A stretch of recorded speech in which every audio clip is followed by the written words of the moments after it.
Messieurs, dames, bonsoir. Voilà, je tiens à préciser que c'est la première fois que je fais une vidéo sur un réseau social. Là, notamment c'est sur Facebook. Parce que malheureusement, j'ai une histoire qui est assez compliquée, qui m'est tombée dessus. J'étais marié avec une personne qui n'avait pas la nationalité française, qui avait le titre de séjour de 10 ans. On ne va pas citer de nom, ni le mien, ni rien du tout. Ceux qui me reconnaissent, tant mieux. Ceux qui ne me reconnaissent pas, tant pis. Je vous demande surtout beaucoup de partage pour que la vidéo soit vue et qu'on arrête de dire que tous les hommes, qu'on met tous les hommes dans le même sac en disant que voilà, qu'on frappe, qu'on tape, etc., etc. Bon, bref, on n'est pas là pour ça.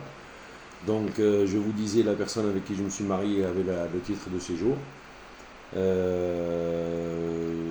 Elle a fait la demande de nationalité, elle a réussi à l'obtenir. C'est peut-être politique ou quelque chose comme ça, mais bon, ça ne me regarde pas. Comment elle a fait pour l'obtenir en sachant qu'elle parle pas très bien le français. Voilà, je vais éviter de parler de ça parce que c'est un sujet qui m'énerve assez.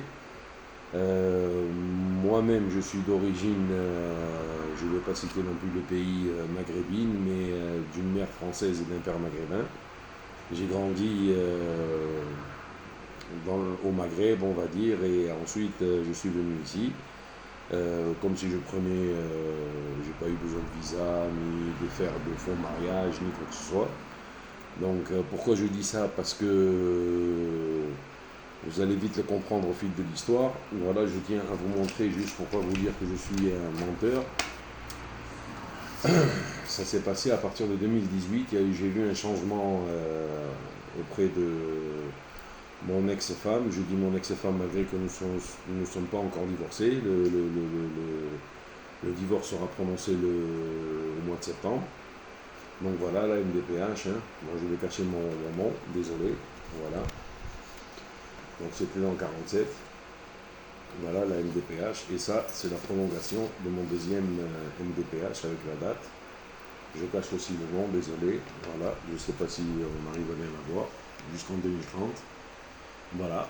Donc depuis là, donc je vais vous dire ce qu'ils ont dit. Ils ont dit la reconnaissance du travailleur handicapé, donc j'ai pas de relevé. Mais par contre, je n'ai pas de reclassement possible. J'ai beaucoup de problèmes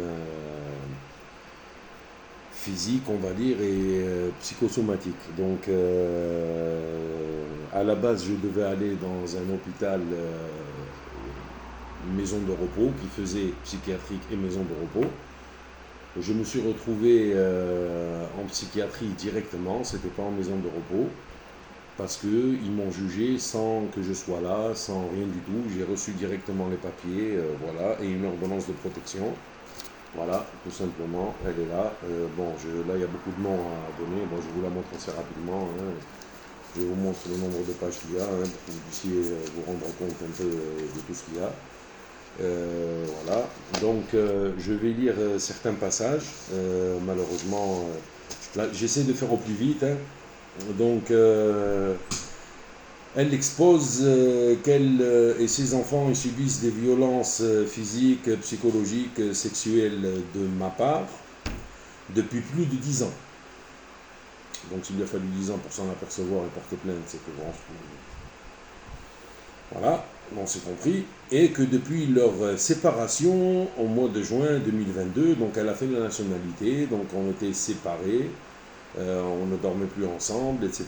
Moi, elle m'a demandé de rester 2 fois, je l'ai accepté par rapport à nos enfants. Donc, j'ai 4 enfants, hein, voilà. Que ce soit des filles ou des garçons, ça peu importe, je ne le dirai pas non plus. Donc, depuis plus de 10 ans, en juin 2022, en raison de l'hospitalisation en service de psychiatrie de ce dernier, elle a entamé toutes les démarches pour se mettre en sécurité avec les enfants. Et néanmoins, il continue à la menacer de mort par téléphone ainsi que d'enlèvement des enfants. Donc déjà, c'est un peu du n'importe quoi parce que j'ai toutes les preuves écrites par des témoins, etc., etc., qui ne montre pas du tout ça, que c'est carrément faux. Ensuite, alors là, c'est là où j'arrive au top du top de la référence. Justement, je vais me permettre d'en parler, même si elle est partagée la vidéo, qu'il y a certaines personnes qui vont y tomber dessus et qui sont peut-être juges ou avocats ou n'importe quoi. C'est peut-être une façon de parler juridique, hein, mais là, on dit, et je sais lire le français, elle dit, elle expose que c'est à la suite des confidences, je ne vais pas citer le nom, donc de mon fils, à l'école, qu'elle a pris conscience des violences verbales et physiques qu'elle et les enfants ont subies pendant plusieurs années, ainsi que des répercussions psychologiques sur les enfants. Donc voilà.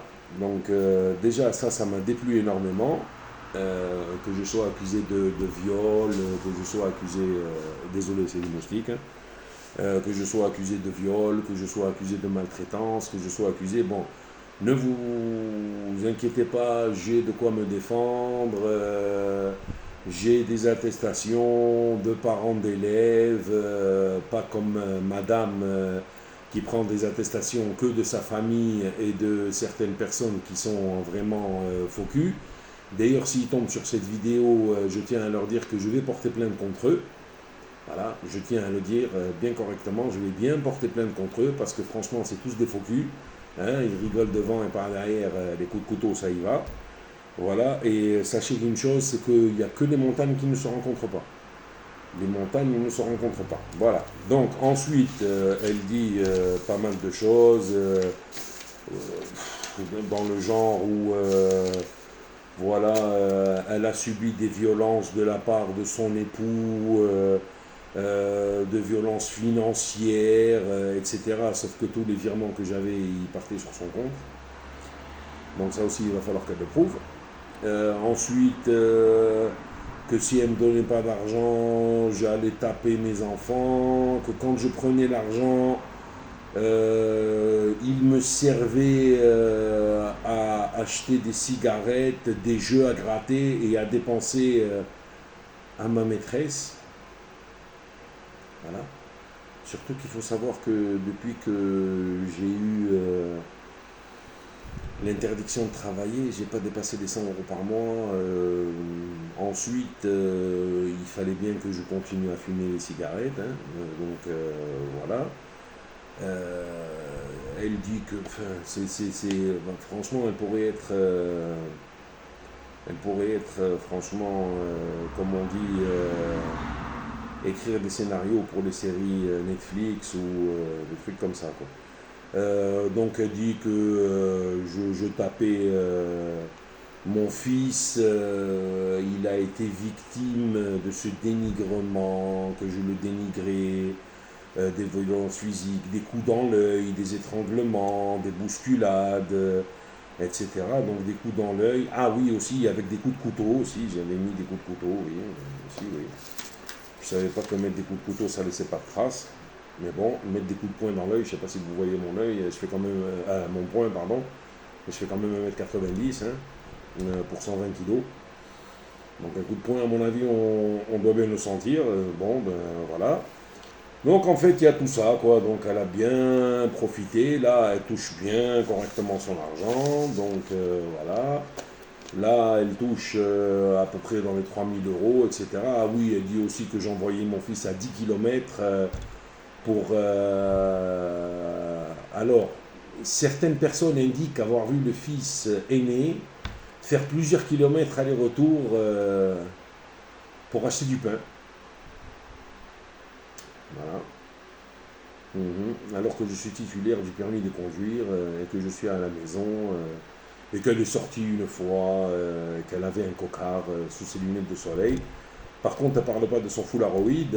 Alors, le foularoïde, je vous explique qu'est-ce que c'est un foulard et elle claque le téléphone dessous et elle jette comme aux petits oiseaux, vous savez, quand on jette des petites graines comme ça là aux oiseaux, là, elle faisait ça aux enfants. Ah tiens, vas-y, c'est pas grave. Ensuite, bon, tout ça, c'est voilà, quoi, c'est pour le truc du divorce. Moi, je tiens à dire juste que j'ai fini au CHU, là, ici, là, vous avez la preuve, là, ici, là, écrit dessus, comme quoi c'était le diabète et tout ça, parce que j'ai le sucre Je suis devenu diabétique à cause d'une nouvelle que j'ai reçue de la part d'un excellent ami et il va se reconnaître sur la vidéo parce qu'il sera parmi les personnes avec qui je vais partager. Il m'a téléphoné un soir en me disant comme quoi il voyait le petit se promener dans les rues, etc. en vélo, qu'elle le laissait aller à la mosquée à vélo, tout seul, tranquille, comme ça, voilà, 13 ans. 14 ans, voilà, à la mosquée, fais ce que tu veux. Alors si ce comportement à l'école, c'est de ma faute aussi. Donc ça, j'ai pas trop bien compris, parce que si ce comportement à l'école, je savais pas que c'était moi qui toquais aux portes avec lui, que c'était moi qui parlais en arabe au prof, et je tenais à stipuler aussi que il y a pas mal de choses aussi, qu'elle dit, quand je parlais en français avec mes enfants, et elle leur parlait que arabe, elle me disait oui, je ne suis pas mariée avec Jean-Philippe, tu t'appelles, voilà, un nom arabe, voilà, il ne faut pas leur parler comme ça. Donc, alors, les enfants, je vous explique rapidement, leur emploi du temps, c'est simple comme bonjour. Lundi, mardi, c'est l'école et le collège, donc voilà. Mercredi, dans le 47, ils n'ont pas école. Donc, mercredi, pour les grands qui sont au collège, donc c'était le collège le matin, l'après-midi la mosquée. Pour les autres qui étaient juste à l'école, je tiens à vous dire, bon j'en ai 4, voilà, comme ça vous n'allez pas dire, encore un maghrébin qui profite de la CAF, j'en connais pas mal qui disent ça. Voilà, donc c'était mercredi, mosquée matin, mosquée après-midi, jeudi, vendredi, école, samedi, mosquée matin, mosquée après-midi, dimanche, mosquée matin, mosquée après-midi. Voilà, donc je ne sais pas comment ils font pour se reposer. Le matin, quand c'est la mosquée, l'appel à la prière à 4 heures, il faut être debout, il faut être ci, il faut être ça. Et je tiens à stipuler aussi qu'elle, elle est tapée. Parce que quand tu regardais YouTube, alors interdit de regarder YouTube, interdit de fêter les anniversaires, interdit d'écouter de la musique, tout ça par rapport aux enfants, voilà quoi. Donc une souris verte qui courait dans l'herbe, voilà quoi. Quand c'est à l'école, non, c'est pas une souris verte. Là, il faut du Coran. À l'école, ça va être en option bientôt. Désolé, je suis musulman pratiquant, mais voilà quoi. Je sais pas si vous voyez la barbe qui fait 4 km, non. Voilà, c'est l'islam, c'est dans le cœur. Tout est dans le cœur. Et justement, le prophète, paix et bénédiction sur lui, a dit le meilleur des musulmans, c'est celui qu'on entend le moins parler et qui emmerde moins le monde. Enfin, il n'a pas dit avec ce terme, mais moi je le dis avec ces termes, parce que là, je suis un peu énervé. Voilà, donc alors je tiens à dire surtout que elle a fait manger au plus grand de l'oignon cru, comme si c'était une pomme, parce qu'il avait répondu au prof en arabe. Donc je ne sais pas qui c'est qui bat les autres. Elle était très intelligente, et elle est très intelligente, parce que quand elle tape, elle ne laisse pas de traces, elle les tape avec des claquettes en plastique sur la tête, et elle les pince aux entrejambes, au niveau des adducteurs. Mais pincées bien correctement. Donc à un moment donné,